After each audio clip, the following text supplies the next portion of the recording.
Çində parlament sədrinin səfəri davam edir. Şalva Papaşvilini Şelsi Əyaləti Konqresinin Daimi Komitəsinin sədri qəbul edəcək. Tərəflər iki ölkə arasında əməkdaşlığın dərinləşdirilməsi məsələlərini müzakirə edəcəklər. Parlament sədrinin və Gürcüstan nümayəndə heyətinin Çinə rəsmi səfəri bugün başa çatır. Son 20 ildə bu Gürcüstan parlamenti sədrinin Çinə ilk rəsmi səfəridir. Avropa strukturlarının rəhbərləri hələlik Gürcüstanın baş naziri İrakli Qobaxidzenin açıq məktubuna cavab verməyiblər. Hakimiyyətin oponentləri məktubu qeyri-ciddi adlandırır və strateji tərəfdaşlarla münasibətlərin açıq məktub vasitəsilə aparılmasını problem hesab edirlər. Gürcü arzusunun üzvləri isə Qobaxidzenin məktubunda səsləndirdiyi mesajları tam bölüşür və Avropa İttifaqının Gürcüstana münasibətdə ikili standartlar nümayiş etdirdiyini bildirirlər.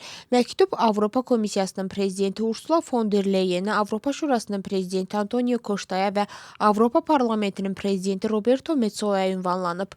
Baş nazir xüsusilə Kopenhagendə baş verən hadisələrlə münasibətlə maraqlanır. Onun sözlərinə görə dinc aksiya iştirakçılarına qarşı əvvəlcə dəyənəklərdən, daha sonra isə itlərdən istifadə olunub. Daxili İşlər Nazirliyində yeni xüsusi idarənin yaradılması qərarı ilə bağlı qiymətləndirmələr davam edir. Hakim komanda təşəbbüsü vacib hesab edir və bildirir ki, müxtəlif qruplar cəmiyyəti parçalamaq üçün məqsədli şəkildə nifrət dilindən istifadə edirlər. Müxalifət isə nifrət ritorikasında Gürcü arzusunu itham edir. Daxili İşlər Nazirliyində yaradılan yeni xüsusi idarə ictimai məkanda nifrət dili təhqir edici kampanyalar və aqressiv kommunikasiya hallarını monitorinq edəcək və müvafiq tədbirlər görəcək.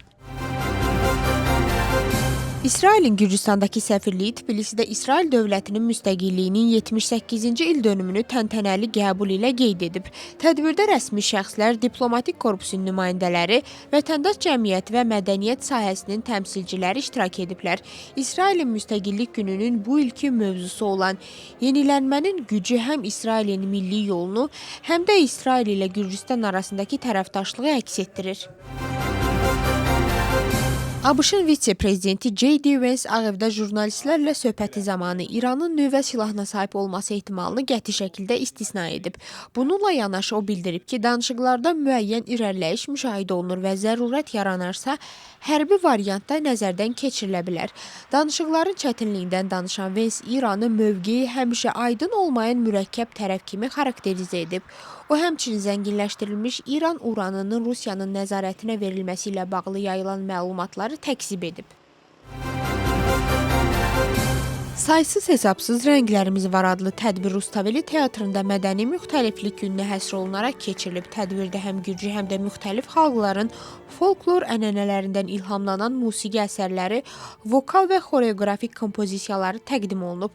Tamaşaçılar Gürcü və Azərbaycan tamaşalarından parçaları da izləyiblər.